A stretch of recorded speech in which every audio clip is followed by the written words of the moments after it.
Well, hey there everybody, hope everybody's doing well. So in today's video I did some Parmesan Italian rolls for you.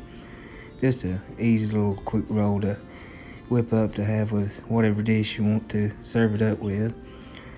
So I started out with 2 cups of self-rising flour, and I started sifting it, and once I had it sifted out, I started adding my milk.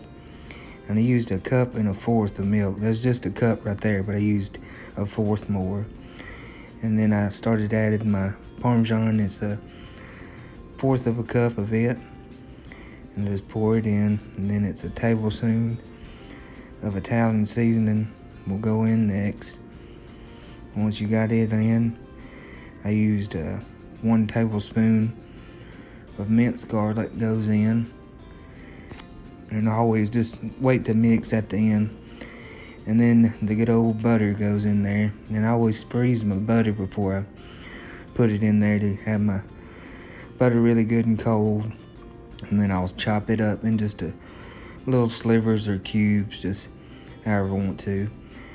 And then it goes in next, and then I'll start mixing all the ingredients together just to form my dough. And it's going to be a pretty sticky dough. And this is what it will look like. Once you got it looking like that, you can start distributing it in the muffin tins. And I just spray my muffin tin with a little non-stick spray so they come out easier for you. And then those will go into a 350-degree oven for around 20 to 25 minutes.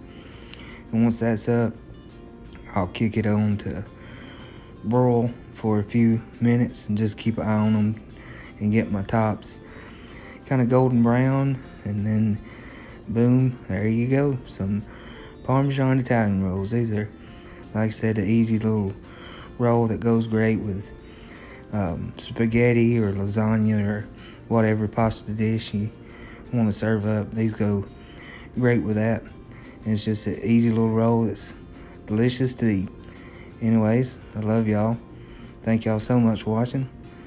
Like, share, and subscribe. And I'll catch you on the next one.